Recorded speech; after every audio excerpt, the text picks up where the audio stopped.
And as Sandeep already said, that yes, the priority for an ER physician is to be on the top of the curve about trauma, cardiac emergencies, stroke, and probably, especially during the training, you may not be on top of the curve of liver failure, which the frequency of patients that you would see is much less as compared to trauma, cardiac patients, or even acute stroke patients. But yet, it remains, especially the acute liver failure, remains area which needs an ER physician's input also, and the appropriate input at the right time, so that the patient can reach the transplant table in case the transplant is really required. So over the next 45 minutes, I'll divide the talk into two halves. First is to understand the pathophysiology of acute liver failure, what actually happens in acute liver failure, and why is it life-threatening, and then we'll talk about the management. So let me start with the case. This was a 22-year-old healthy individual. He was admitted to an outside hospital with history of 5 days of fever and jaundice since 4 days. Now, he was in that hospital in the wards for 3 days. Then they noticed that his LFTs were worsening. Bilirubin was already 15 within 4 days of admission. OTPTs were in thousands, 2,000 and 2,700. INR was 2.1. The USG liver was unremarkable. He turned out to be HBsAg positive. And they sent up the further workup to see whether it's reactivation or new infection. His EA were negative, and the autoimmune workup was also sent. On day 6, the patient developed fever. He became encephalopathic, and INR became a non-recordable. And in day 7, he was in grade 4 encephalopathy. Now, on day 6, they called us. We were I was at a transplant center, so they called us saying that we have such a patient of acute liver failure, now encephalopathic and INR not recordable, and Hep B reactivation. So this patient urgently needed a transplant, there is no doubt. But having said that, he rapidly progressed to such high level of encephalopathy that he needed proper medical management before he could reach the transplant table.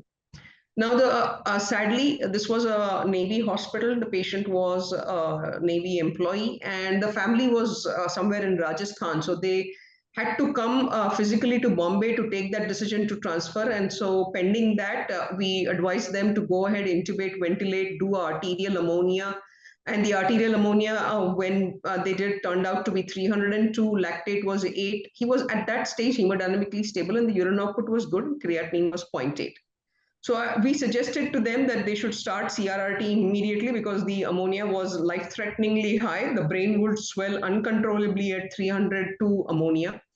And but having said that, they did not have the CRRT facility. And so we suggested we should do SLED, which is an 18 hours continuous SLED, and bring the ammonia down to 100 and keep it below 100. But they did SLED on, they could do it only for 2 hours because they did not have the facility to give overnight SLED due to lack of their technical limitations there. And by the next day when the intensivist called me, he said, "Madam, he has coned, the patient has fixed dilated pupils, and there are no brainstem reflexes." And so you can see that how this patient in a duration of 24 hours from being in a grade 2 encephalopathy has gone to pupils dilated, fixed, and no brainstem reflexes, simply because his ICP was not managed in a proper systematic manner. This could have been preventable. And so the next 40 minutes, I hope we come to an understanding as to how this would have been preventable. So what is acute liver failure? So acute liver failure is basically acute liver failure is a development of severe liver injury with encephalopathy and impaired synthetic function. So there are two criteria. The patient should have an INR of more than 1.5, and there should be some degree of encephalopathy, anywhere between grade 1, grade 2, grade 3, or grade 4. In a patient who is not known to have any chronic liver disease. So that is another essential criteria, that there should be no known chronic liver disease in the past. Now, this acute liver failure can be differentiated into hyperacute, acute, and subacute. Hyperacute is when the encephalopathy occurs within 7 days of jaundice. And if you go to the index case that I presented, he became encephalopathic on day 5 to day 6. So he was a hyperacute liver failure. Then, if the encephalopathy comes in the interval of 8 days to 21 days, it is acute liver failure. And subacute is when the encephalopathy comes after 21 days to up to 26 weeks.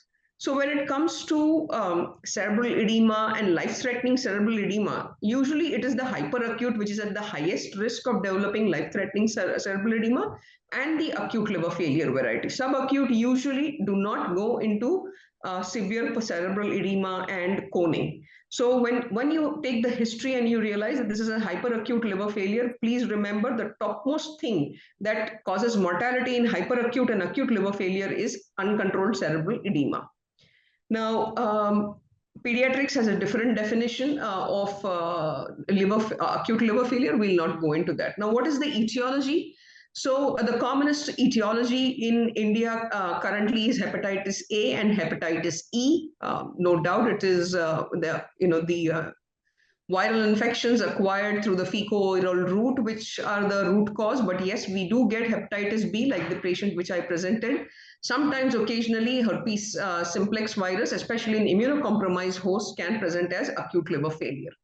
Then the second commonest is, of course, drugs and toxins. Toxins, we all know yellow phosphorus, and all those who are working in Maharashtra and south of India know how catastrophic yellow phosphorus liver failure can behave.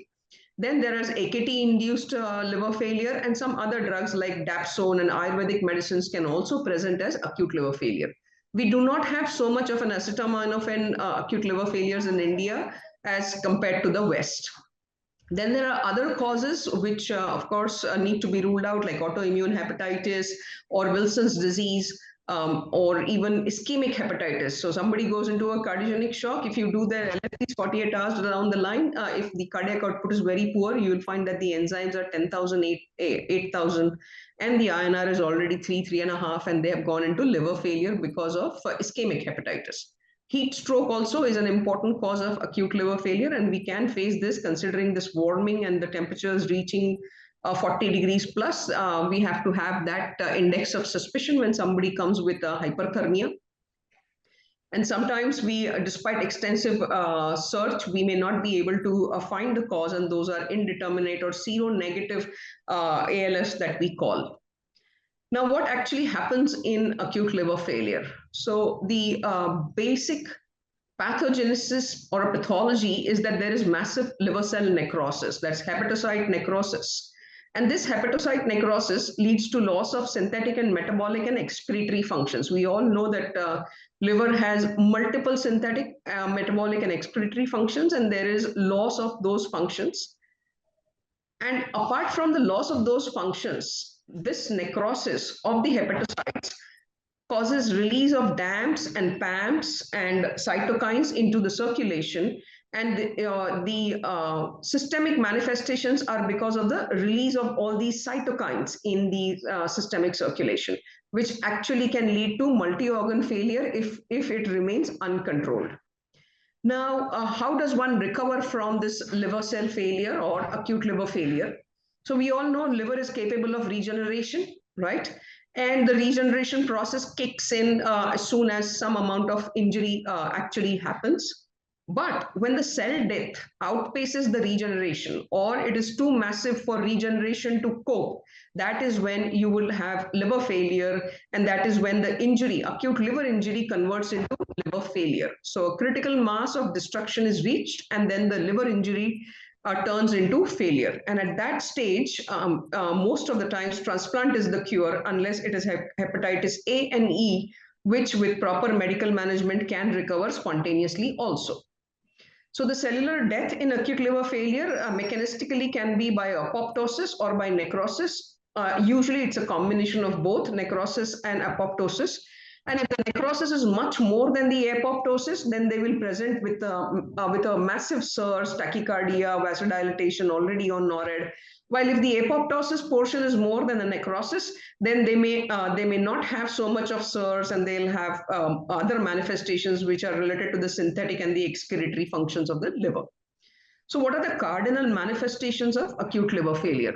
So as it is included in the definition, the cardinal manifestations are coagulopathy and encephalopathy, of course, but 40% of the patients can have acute kidney injury.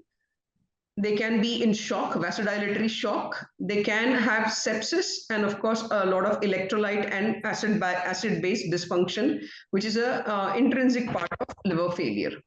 So let's concentrate first on encephalopathy, because uncontrolled grade 4 encephalopathy is the biggest killer in acute liver failure.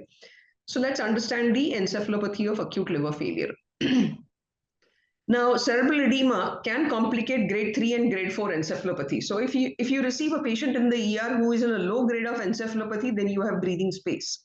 You know that this patient is unlikely to cone, and yes, you have time to work on his cerebral edema, and that's a different category. But if patient is already presented to you in grade 3 or grade 4 encephalopathy, that means either the patient is already compromised airway and you're initiating ventilation, or he's already ventilated outside and he has come to you, or he's already showing extension to pain, then this is grade 3 or 4 encephalopathy, and they have a high chance of having cerebral edema. In grade 3, it's 25%, and in grade 4, it can be as high as 75%. Patients can actually have cerebral edema and cone due to that cerebral edema. Now, why there is cerebral edema in acute liver failure is because the astrocytes within the brain, which are neuroglial cells, they start undergoing edematous changes, and I'll come to it as to why it's not the neurons, right? It's the astrocytes which start swelling, and these astrocytes actually anatomically occupy 1/3 of the brain volume, and that is why the huge impact on the ICP that they have. Now, how do the astrocytes, why do they start swelling? So the reason is high ammonias and other toxins which the liver should excrete, like the mercaptans, the gamma-aminobutyric acid, the endogenous benzodiazepines, cause neurotransmitters, inflammatory mediators. But central to this is basically ammonia. It is ammonia which is responsible for encephalopathy of acute liver failure. Mind you, in a cirrhotic who comes in encephalopathy, ammonia does not correlate with the severity of the encephalopathy, because they are used to walking around with the ammonias of 100 and 120, and the arterial ammonia does not correlate with the severity of encephalopathy in cirrhotics. But in acute liver failure, who was absolutely healthy till 4 days back and was used to normal ammonia levels, suddenly when their ammonias start going above 100, 150, 200, then the astrocytes start swelling and they develop cerebral edema. So these are two different completely pathophysiologies in cirrhotics versus in acute liver failure. And that's why ammonia is extremely important. That's when I tell Sandeep that once you receive a patient of acute liver failure, the first thing you should do is an ABG, and in the same prick send the arterial ammonia, not a venous ammonia, because ammonia enters the urea cycles in the muscle, and from the muscles, then if you take from the venous side, you may get a falsely low ammonia if you take a venous sample. So it should always be an arterial ammonia. So ammonia plays a major role, and it plays a central role. Normally, ammonia is converted into urea in the body via the urea cycle, and the urea cycle is present in almost all the nucleated cells in the body, right? The astrocytes also have the urea cycle, and they have the enzyme called as glutamine synthetase, which detoxifies the ammonia and converts it into glutamine. Now, this glutamine has a very osmotic effect. When excess ammonia enters the astrocytes, this is what the figure shows. A lot of ammonia enters the astrocytes. The glutamine synthetase converts it into glutamine. There is excess accumulation of glutamine into the astrocyte. Now it causes an osmotic effect, absorbs water from the intercellular space. The astrocytes start swelling, and to a level where they can also develop mitochondrial dysfunction, and cerebral edema can follow. So basically, the glutamine, the ammonia acts as a Trojan horse. What is it? That means it goes inside the cell in under the urea cycle to get detoxified, but ultimately is more toxic to the astrocytes because of the sheer amount of ammonia which gets converted into glutamine inside the astrocyte. Now, what is important? Is that one value of 300 important, or how long the patient has been above 150 is that important?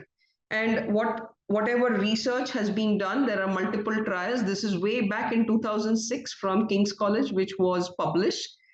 Now, with what it has been seen is that a persistently high levels of ammonia, that is more than 150, is more important than a short-lived ammonia higher than 150.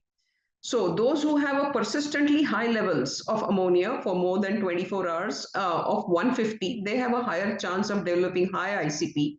But those who have momentary, so if you are measuring every 6 hourly, your first reading may be 200, but with all proper management, IV fluids, hemodynamics, optimizing, if your ammonia start decreasing, then probably this patient is not at risk.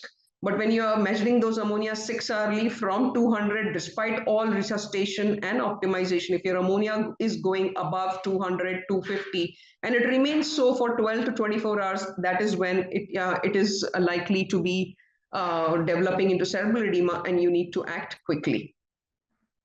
So as you can see from this diagram, so central to the acute liver failure is hyperammonemia, which causes astrocyte swelling. This hyperammonemia also causes mitochondrial dysfunction, and this mitochondrial dysfunction causes again more astrocyte swelling and cerebral edema.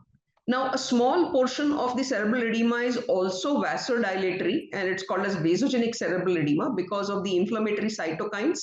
So induces vasodilation, there is increased cerebral blood flow, and that also contributes to cerebral edema. So when you want to treat it, the first thing to treat is ammonia. And despite controlling the ammonia, if you still have some level of raised ICP, then one needs to treat the vasodilation, but it's in a very small proportion of cases. Now, neuroinflammation, as I said, does play a little bit part, but not too much. And vasogenic, the ammonia-induced and vasogenic edema, these are the two main causes for cerebral edema. If anyone is more interested, this is a very good, and I'm sure these slides, as Sandeep said, will be on the website. So please read up this review. It's an excellent review into the pathophysiology of encephalopathy. Now let's go to coagulopathy and try and understand a little bit about coagulopathy. Now, when they say, when people say the INR is non-recordable and more than 10, they panic. And I have had intensivists and emergency physicians and even transport, the ambulance guys calling saying that, madam, we are not putting a central line because the INR is more than 10. Sometimes they are scared to even intubate because they feel that because the INR is more than 10, if we intubate, there is some trauma, the patient will bleed like anything. Now, the truth is far from this, basically. And our understanding has improved. And I think now everyone does understand that INR of more than 10 does not indicate a bleeding tendency. It only indicates the extent of liver damage. So obviously, the vitamin K dependent factors are the 2, 5, 7, 10, and 1. And these are manufactured in the liver. And when there is liver failure, there's deficiency of these 2, 5, 7, 10, and 1. And that's why the INR does get prolonged. But as a consequence of this, the endothelial activation happens, and the factor 8 and 1 Willebrand factors are the ones which are released from endothelium, and they are in excess actually. Because these cytokines stimulate the vascular endothelium, and releases factor 8 and 1 Willebrands.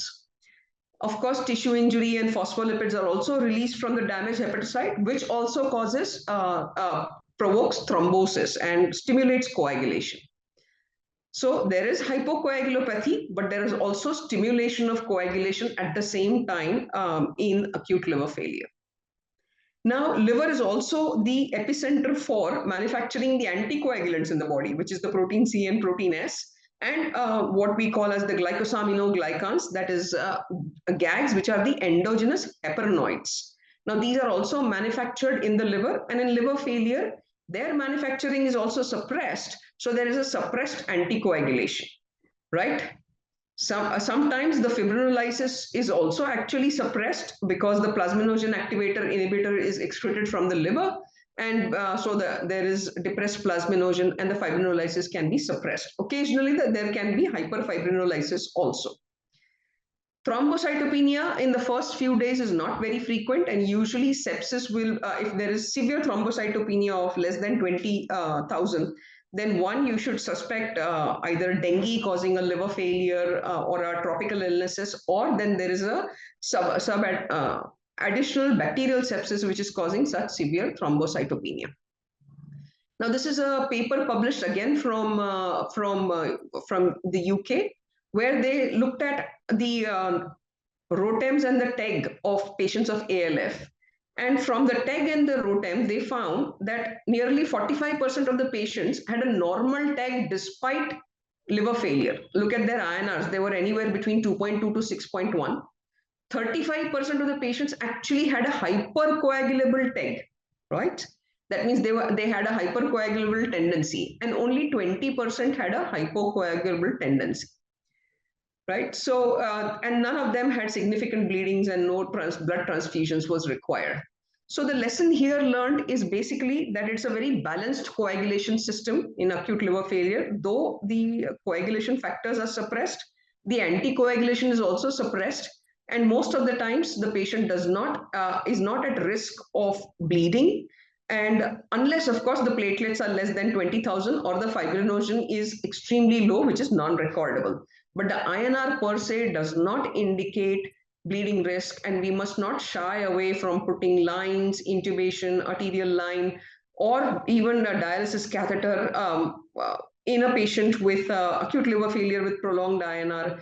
And transfusing for procedures is also not indicated at all, and I'll come to that when I talk about management of coagulopathy. Now, this is probably not very significant for an ER physician, but yes, liver failure induces immune dysfunction. It causes reduced HLA-DR expression on the macrophages, which causes immunoparesis, and then they become septic, and that sepsis leads to multi-organ failure and death. So interleukin-10 levels at the beginning of liver failure suggest severe immunoparesis, and that definitely tells you about poor prognosis. HLA-DR expression also tells you that the patient is immunoparetic, and this is an advanced stage of liver failure. Now, kidney, as I said, 45 to 60% of the patients of acute liver failure can have AKI. This AKI could be secondary to the cytokine release, or it could be because of the toxin which already the patient has ingested. Even yellow phosphorus is known to be nephrotoxic actually, but other drugs also could be the reason for ATN. And sometimes the patient are just in pre-renal AKI also because there hasn't been enough resuscitation given to these patients. Now, metabolic. Sandeep already pointed out about lactatemia, hyperlactatemia, and lactic acidosis. So the first thing that you would do is an ABG and ammonia, as I said, and the ABG is more likely than not to reflect a lactic acidosis. And this lactic acidosis can be either, most of the times, type B, or it could be a mix of type A and type B. That type B means that there is a exit block. That means the liver is not able to excrete that lactic acidosis. Type A is a lactic acidosis when the patient is in microcirculatory dysfunction and the peripheral cells are manufacturing more lactate, and that is a more dangerous type of lactic acidosis as compared to the type B. But in acute liver failure, usually you will get a combination of both. That means they are hypovolemic, they are either in vasodilatory shock. So, of course, there is increased generation of lactic acidosis because of poor microcirculation, but there is also an exit block at the level of liver. There can be severe hypoglycemia depending on the extent of the liver failure, and it results from decreased synthesis of decreased gluconeogenesis and decreased mobilization of glycogen also. There can be hyper and hypophosphatemia. Apart from this, sodium imbalances are also known, and you could get a patient who actually at presentation has a hyponatremia, and that is a very dangerous thing for a patient whose astrocytes are already swelling due to ammonia. So hyponatremia is quite dangerous to patients who are in high grade of encephalopathies. Pulmonary, occasionally patients can have hypoxic pulmonary vasodilatation, which is called as HPS, and opening up of the shunts, and they can have hypoxia also. Now let's come to the management. How do you manage this patient of acute liver failure? So the first thing first is so the history and evaluation and management all has to happen very simultaneously, because time is of essence, and one cannot waste time in either of these three processes to follow one after the other. So once from the history one realizes this is hyperacute or acute, you should already be alert that yes, I am facing a potential situation of cerebral edema. Then at the same time, you need to investigate the etiology. So history can be important here. Sometimes the history may not suggest what is the etiology, but yes, whether any Ayurvedic medications have been taken, possible, sometimes a toxin ingestion, which immediately the patient doesn't confess, but then on asking the relatives, you might be able to come up with that history that yes, he did take some yellow phosphorus or something like that, rat killer poison, which is called as, or past history of jaundice, which may suggest that he may be having Wilson's. So history is also important. At the same time, you must aggressively start managing the hemodynamics and the encephalopathy, right? And then we'll come to specific treatments, that is plasmapheresis, antidotes, and transplant. Now, what should ring the alarm bell, right? Anyone who is having this acute liver failure, what are the alarm bells? First of all, when the consciousness gets altered and the patient is confused, that means that the patient is heading for a rapid progression of encephalopathy. Hypoglycemia, the severity of the hypoglycemia correlates with the severity of the liver failure. So if your patient is hypoglycemic, then you are facing a severe liver failure. Coagulopathy, yes, INR is an indication. More than 6.5, we all know, is a King's College criteria, which fulfills the transplantation criteria. That means anyone with more than 6.5 INR will not survive without a transplant. And so, yes, coagulopathy is a very good prognostic marker. The INR is a very good prognostic marker. Sorry, not coagulopathy. They will have, if they have a AKI, if their creat is already high, that is also something which should ring an alarm bell. If they have acidosis, if they have lactatemia, and if they are in SIRS, that means the heart rate is, they're in tachycardia and they have hypotension and already requiring NORAD due to a vasodilatory physiology. Now, what is most important is risk stratification. As I said, once you get a patient in the ER, the first thing to do is risk stratify, and the best thing to do that is to recognize that this is a hyperacute or acute liver failure. And then give the individualized care and also on the background of a protocolized care. Of course, it requires a multidisciplinary team effort, and the successful results can only be achieved if multiple members of the team are involved in managing. Now, low levels of encephalopathy, as I said, if it's grade 1 or grade 2, you are in the safe zone and you know that the patient is not going to cone or suddenly have a pupil fixed dilated. And yet it is an indication to transfer to a transplant center and transfer in a very safe manner. If the encephalopathy is already progressing towards grade 3, then you must intubate, sedate, and paralyze, and then send, because mind you, they can cone during transfer also, and they can aspirate during transfer. And if they aspirate, then they become non-transplantable. So ensuring a very safe transfer is also the responsibility of the referring physician. Now, how do you monitor this high level of hepatic encephalopathy? What tells us that this patient is heading for a cerebral edema or is coning?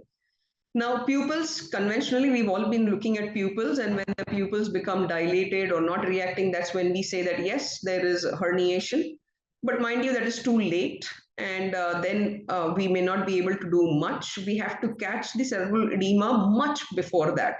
So obviously CT brain is a very good is a good tool, but mind you, the sensitivity is not very high. There is specificity, but the sensitivity is not there. So CT may sometimes miss, many a times, not sometimes, many a times miss cerebral edema. But if the CT already shows, then you know that the positive predictive value is very high and the patient has cerebral edema. But short of that, bedside, one can do, first thing to do is arterial ammonia and look at the electrolytes, then do a optic nerve sheath diameter, right? This is a very useful tool. If your patient has been transferred to you when already ventilated, intubated, and you see the pupils and the pupils are reacting 3 millimeters, that's not the sign that, okay, breathe a sigh of relief. Look at the ONSD, see if it is more than 5 millimeters. If the ONSD is more than 5 millimeters, then you know that the patient is in cerebral edema already. You can also do a middle cerebral artery Doppler, and most liver units are now monitoring ICP based upon these two things, ONSDN and CA Doppler, and repeated measurements of ONSDN, MCA Doppler, which tells you the velocities in the middle cerebral artery, and the velocities suggest whether the brain is getting tight or not. There are two studies from India, which have both, one from AIMS and from PGI. Both have shown that the highest cause of mortality within 72 hours of admission is due to cerebral edema. And so managing the cerebral edema is key to ALF. How do we manage this cerebral edema? It is the 4H therapy, as we call it. Hypertonic saline to keep the sodium between 145 to 150. Keep normocardia. Initially, there was a recommendation, but we all know now in TBI guidelines also that normocardia is something which is recommended. Keep the PaCO2 between 35 to 40.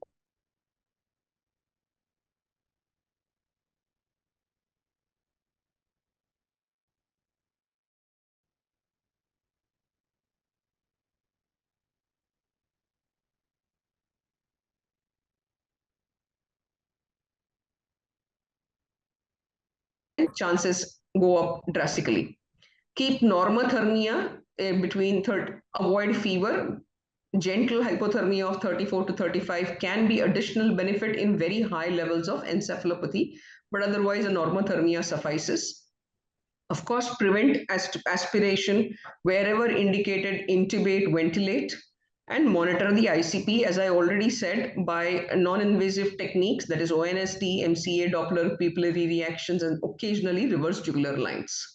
So this is how we monitor the ICP today, that is by transcranial Dopplers or optic nerve sheath diameters, which is done by the ultrasound probe, the ONSD. So both are non-invasive and very easy bedside mechanisms to monitor the ICP. So keep the head up by 30 degrees, keep PaCO2 34 to 40, sodium 145 to 150, temperature 34 to 36. Sedation and analgesia, extremely important.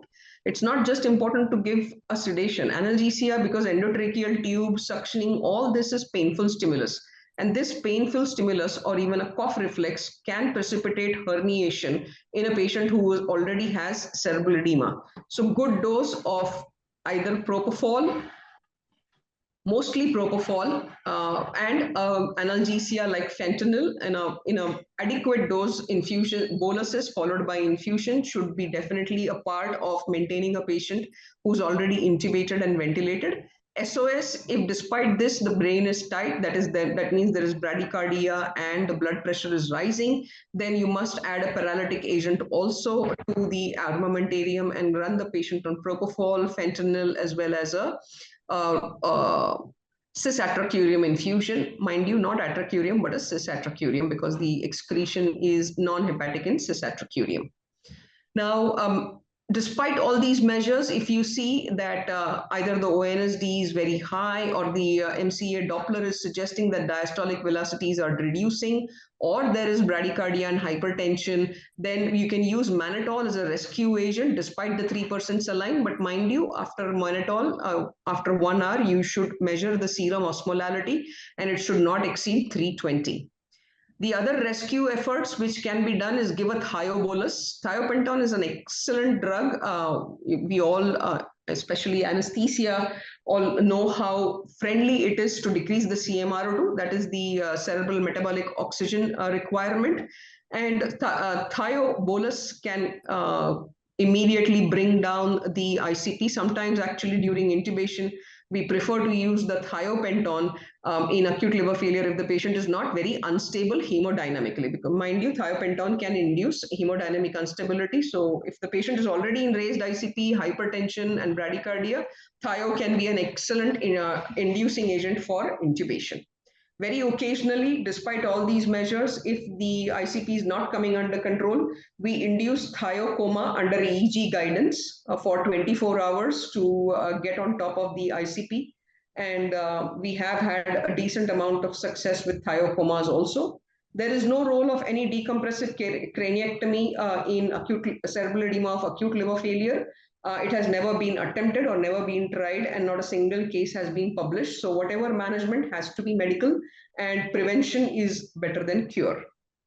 When a pupil, one side pupil dilates, or there is bradycardia hypertension, you can use short-term hyperventilation for a brief period also, like half an hour to 45 minutes, and bring down the EtCO2 or the PaCO2 between 25 and 30. But mind you, this should always be term, because hypocarbia can cause vasoconstriction in the brain, and that can be actually counterproductive to brain perfusion, and your cerebral perfusion will be affected.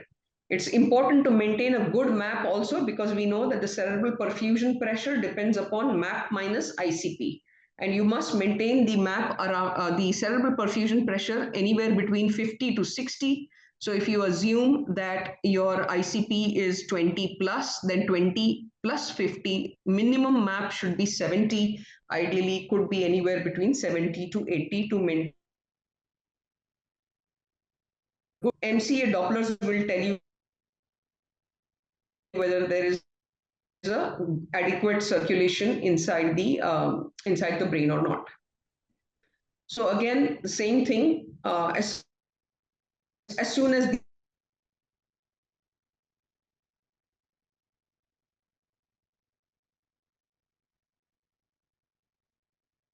these measures are,